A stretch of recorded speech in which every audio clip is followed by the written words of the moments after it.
We have Dino Titaro, President and CEO of TSX-listed Carpathian Gold, a mineral exploration company with 2 focused gold projects with the goal of producing gold in 2012. Hi Dino, could you just give us an outline of your portfolio for Carpathian Gold? Sure, will do, Sandra, and hello to you. Carpathian Gold is a very advanced exploration company, as I would classify it.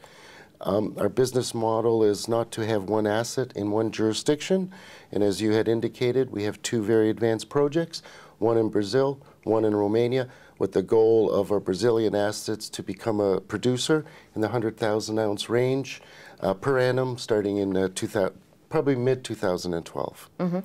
So to help us understand your aims and objectives, could you outline your vision for 2010 and beyond? Okay, well, there's only a month left in 2010, so have a good time, I guess. Sure, no, we're, for the balance of 2010, our goal is to finalize a feasibility study that has been underway for Brazil. Beyond is a construction decision in Brazil, starting to do all the development work for that project, again with the goal of getting that up and running in production, commercial production by mid-2012.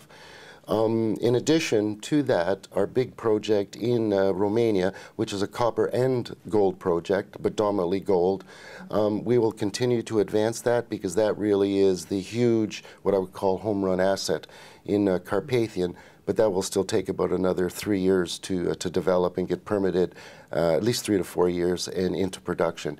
So we'll be simultaneously working, building a mine, producing, and advancing our next project so that the objective of Carpathian in the long term between those 2 assets is to probably be about a 400,000 to 500,000 ounce per annum gold producer, of which we own both assets 100%. So we're very lucky in that regard. Yeah, very well positioned. Yes. Now, if we have a look at your RDM project and operations in Brazil, could you give us some idea of the significance of that area?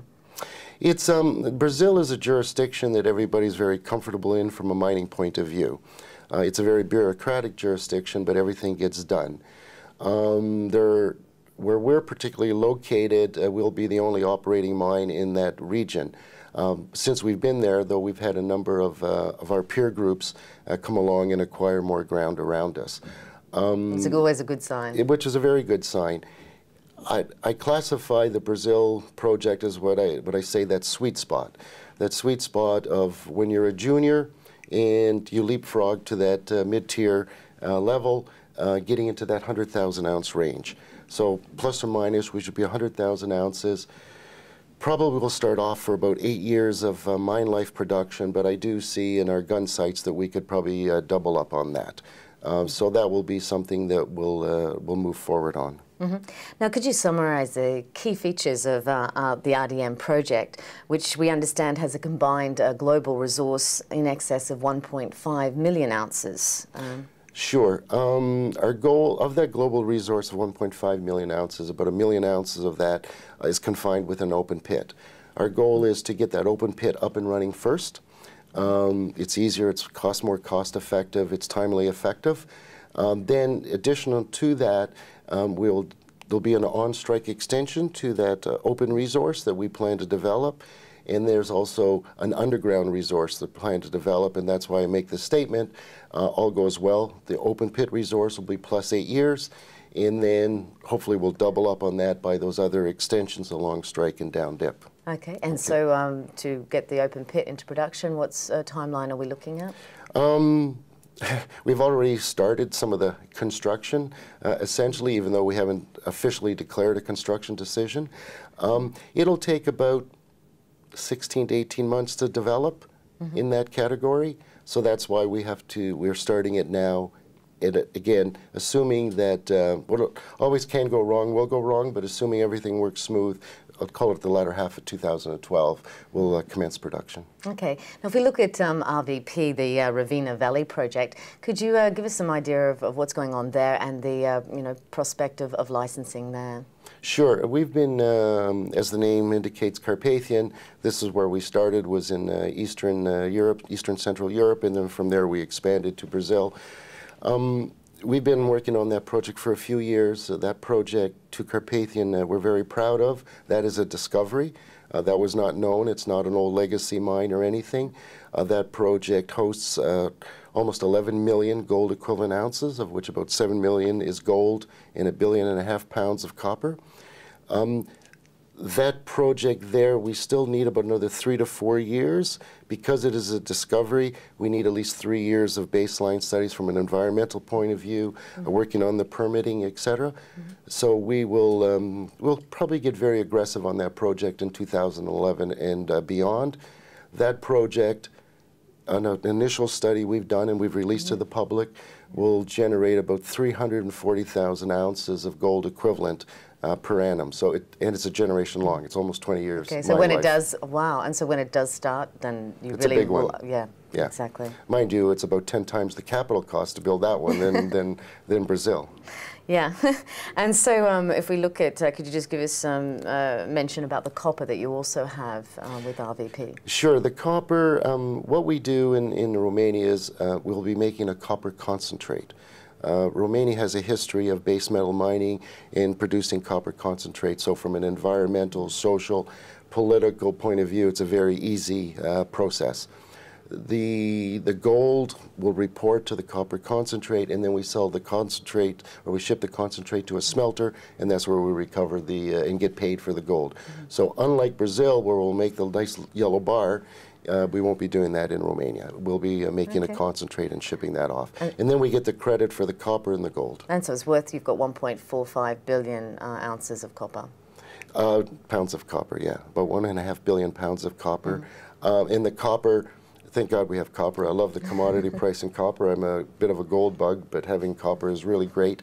That'll help offset the cost of production, okay?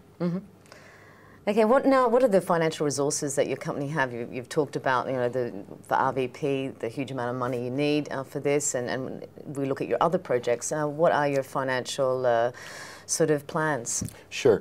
We have a very healthy treasury with cash and available cash. We have over $70 million in our treasury.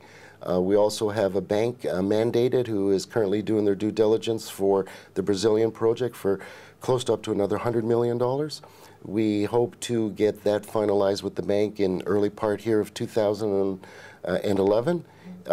Between those two, that's more than sufficient for us to build the project in Brazil. So it's kind of a unique situation that we haven't put out the feasibility study to the public yet, but for all intents and purposes, we're fully funded to build Brazil. We do have money also to carry on that organic exploration growth, both in Brazil and in Romania. I might add, Romania, while it's 4 or 5 years away, could be well over $1 billion to build. It's a big project. It's big leagues. Have you got other people looking at possible joint ventures or partnerships? There clearly is an interest, and that clearly is an option, because as a junior, you'll be asked how you're going to finance $1 billion.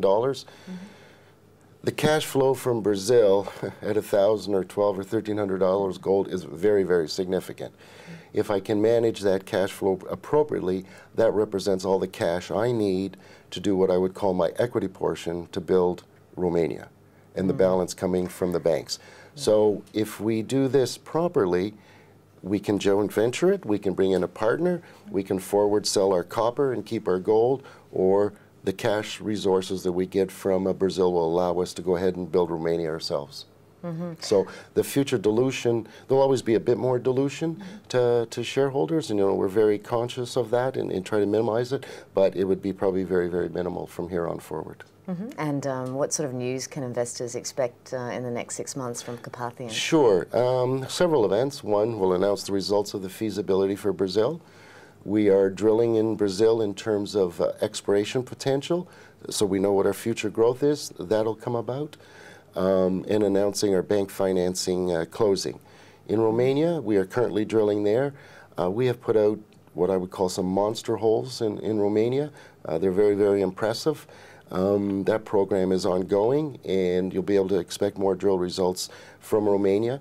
One other thing we are doing is we're handing to the Romanian government by the end of this year all the documentation to convert our license in Romania from an exploration license to a mining license. That's significant. That's very significant, and quite frankly, we'll have been the only foreign company in the precious metal space in Romania to achieve that.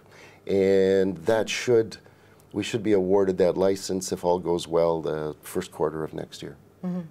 Thank you very much, Dino, and we'll be watching Carpathian Gold. Thank you, and thank you for the questions and the time.